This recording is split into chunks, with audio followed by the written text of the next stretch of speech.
The film rotates around an upset youth named Mike Tyson who tries to turn into an expert fighter as he develops up. He gets himself engaged with the wrong gathering of companions. One day Mike is getting compelled into going after a gathering of neighborhood young men with a weapon he faces and shoots the children. However, fortunately nobody is harmed anyway. He before long figures out that his companions have dumped him, thus, he likewise escapes the scene. Mike includes himself in comparative circumstances, and by the age of 13 he has been captured multiple times. This outcomes in him getting imprisoned and put inside of Tryon adolescent detainment place. It is there where Mike's arising boxing capacity was perceived by a previous fighter named Bobby Stewart. After a while of preparing, Bobby carries him to Catskill,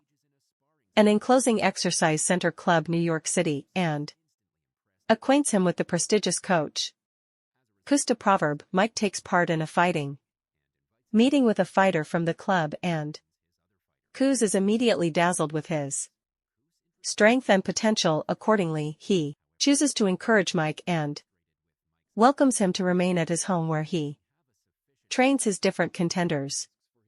After showing up at the house, Kuz acquaints Mike with his significant other, Camille.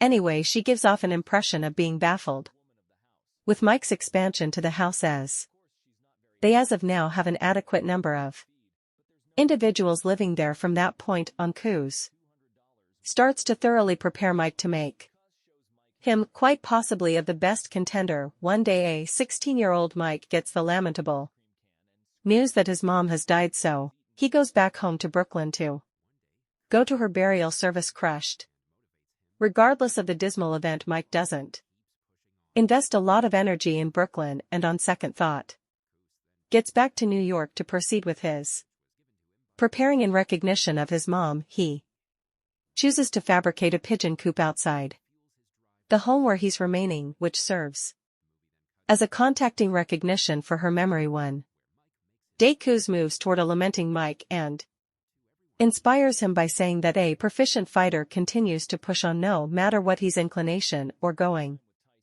through. Kuz then, at that point, passes down a gold pin to Mike, which was given to him by the amazing fighter Muhammad Ali. This makes him euphoric and further fills his drive to prepare for his impending battle. The film then, at that point, slices to the lesser Olympics of 1982, where Mike makes his first novice boxing battle presentation. To everybody's shock, he wins the battle with a technical knockout just 8 seconds into the principal round. In the meantime, it just so happens, Kuz needed to take on Mike, so he illuminates his better half about it. Shockingly, Camille earnestly acknowledges the choice, as she also maintains that him should remain with them everlastingly. When Mike gets back to New York, he's thrilled to discover that he will be took on by Kuz and Camille, and the prospect of a more promising time to come fills him with trust. The following day he's presented to two boxing chiefs named Jimmy Jacobs and Bill Clayton. Kuz tells Mike that they will assist with keeping him out of any difficult situation that might emerge in his excursion to become number one. After his most memorable appropriate fight, Mike's olden vices start to re-emerge, making him slack off in his preparation and become a troublesome understudy. Teddy, one of the coaches, attempts to converse with Kuz about Mike's way of behaving, however, without any result, since he has a weakness for the kid. He spoils him a great deal not long from now, after Teddy is stood up to by his underage sister, who asserts that Mike attempted to have his direction with her, infuriating him. So that very night, as Mike returns back home, Teddy threatens to use a weapon on him and cautions him to never do something like this of all time once more. Anyway, Mike isn't threatened and basically grins at Teddy. This irritates the last such a lot of that he fires a cautioning shot, alarming everybody inside the house. The following morning, Teddy chooses to take off from the contender house after his disputable activities the earlier evening. Therefore KU upholds Kevin as Mike's new mentor and he rapidly ascends through the positions, taking out his rivals. Left, right, and center. Mike is given the epithet Iron Mike Tyson due to his sheer solidarity to take adversaries out, basically in the principal round of his battles.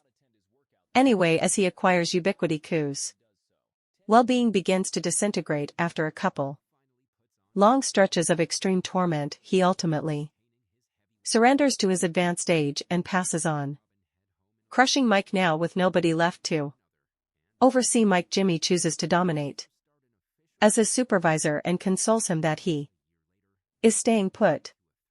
The film then slices to 1986, where Mike participates in the match against Trevor Berbick in Las Vegas at the World Boxing Gathering heavyweight title. Mike totally rules the battle and breaks world records as he turns into the most youthful hero in boxing history at only 20 years old. One day, while reading up a battle for an impending match, Mike will not keep on track and on second thought watches a business where a delightful model named Robin Givens gets his consideration. He becomes stimulated with the woman and even telephones her up inquiring to go out with her. Fortunately, she appears at his next battle against Tony Exhaust. Mike performs ineffectively in the early adjusts, due to the strain of Robin being there. Anyway, Kevin sees this and, with a little inspiration, Mike at long last puts on an engaging act and wins the match, holding his heavyweight title. After the game, Mike and Robin head home in a limousine where a certain something prompts to another and they have intercourse.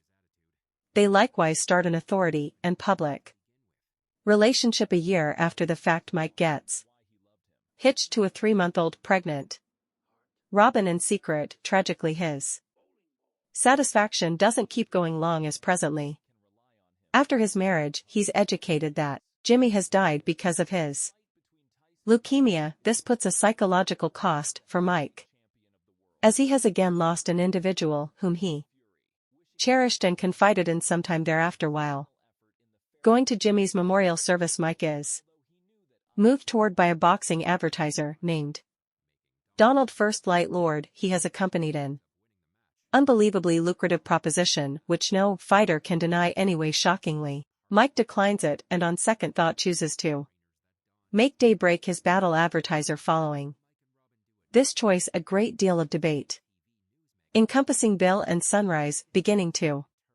course as the two battle about Mike's future agreement. Sooner or later, of this way and that, Robin additionally jumps into the discussion, blaming Bill and Sunrise for cheating Mike. What's more, involving him for cash. A couple of months later, Mike and Robin experience the ill effects of a unsuccessful labor, further worrying Mike. Also, he relaxes in his preparation. One day he appears at the boxing club later numerous long periods of non-attendance and gets chastened by Kevin for his thoughtlessness. Mike, anyway, can't muster enough willpower to care and starts to prepare. Foolishly disappointed with his disposition, Kevin says that Robin wasn't even pregnant in the first place and that he is pouting for not a great explanation. It is then, at that point, uncovered that Robin had really lied about setting pregnant up to maneuver Mike toward wedding her. This news has previously become public, however. In any case, Mike is rankled to hear it from Kevin, so in light of this he calls two coaches individually and severely takes them out. The film then, at that point, slices to 1988, to the evening of one of Mike's greatest battles with Michael Spinks. Anyway, before the match begins, Bill figures out that he's been terminated by Mike, making First Light his new supervisor. Mike winds up dominating the game. Also, everybody roots for him after the match. Incidentally, Mike has too left behind Kevin and anticipates preparing with the mentors that were has made do for him one day, while Mike and Robin do A joint meeting for the ABC television news magazine show things take a surprising turn when the last option portrays her life as unadulterated damnation. She additionally goes after Mike's deteriorating psychological well-being issues, expressing to leave the marriage in the event that he doesn't look for treatment. A double-crossed Mike simply stays there and stands by, listening to his significant other tirade endlessly. In the meantime, First Light, Kevin, and numerous others watch the meeting on television in unadulterated shock. This prompts many questions and contentions between the couple, even to the moment that police are called to their property to deal with the circumstance. In one example, the police showed up to observe Mike pitching a fit and breaking a few family things, while Robin and her mom choose to move out of the house. Hardly any days after the episode, Mike and First Light watch Robin on television, telling the press that Mike has turned into a sincerely harmful spouse, additionally declaring that she sought legal separation to relax and loosen up. Mike goes on a night out to a club where he's moved toward by numerous ladies who need to have a great time. In the midst of the group, he's faced by an old adversary of his who begins to flap his gums to Mike and affronts him as well as Robin. Angrily, Mike swings at the fighter and brings him down prior to escaping the scene in his limo. The film quick advances to a year after the fact, in 1990, in Tokyo, Japan, to Mike's next proficient battle against Buster Douglas. Anyway, obviously he's lost bearing in his profession due to the stress and chaos from his own life. Accordingly, Mike performs ineffectively in the battle and consistently gets beaten. Around the ring, he figures out how to thump Buster down, yet the last right away gets back up on his feet and terrains even harder blows. Everybody is crushed to see the Iron Mike in such a state for the initial occasion when he gets, tragically, taken out in the 10th round. This leads to him losing the first match in quite a while whole vocation, and thus he is stripped of his heavyweight title. Mike is lost for words in the wake of having his first misfortune, while Sunrise demands suing the boxing organization, feeling that he had won the battle. A while later, Mike gets back to New York and visits an old Camille. The two think back about the days of yore and discuss coups. A year after the fact, Mike and a portion of his companions travel to Indianapolis to be a piece of the Mississippi Dark America event. They head over to meet a portion of the young ladies who will be taking part in the occasion, and Mike lays his eyes on one of them named Desiree Washington. A similar night, he calls up the lodging that Desiree and her companions are remaining at and demands for her. She then, at that point, converses with him anxiously while all her different companions tune in shock. In the end, Mike figures out how to persuade Desiree to go out and party, promising her that she will meet heaps of different VIPs so soon after she gets into the limo with Mike, who returns her to her lodging, guaranteeing that he wants to get his protector anyway. After showing up at the lodging, Mike takes her up to his room. It is then uncovered that in 1991 Mike has been brought to preliminary for the attack of 18-year-old Desiree Washington in the lodging that he had taken her in. Mike is in the end seen as liable on the charges of attack and criminal degenerate lead. This outcomes in him getting 6-year pioneers in the Indiana Youth Center. Moreover, Kevin has likewise recorded a common claim against Mike for harms. It's additionally uncovered that he and Robin had currently separated from in 1989, and the terms of their settlement were fixed upon Mike's delivery from jail on spring 25, 1995. He declared that he will promptly continue his boxing vocation, while First Light holds his job as his advertiser. Anyway, he's likewise planned to stand preliminary for protection extortion. music,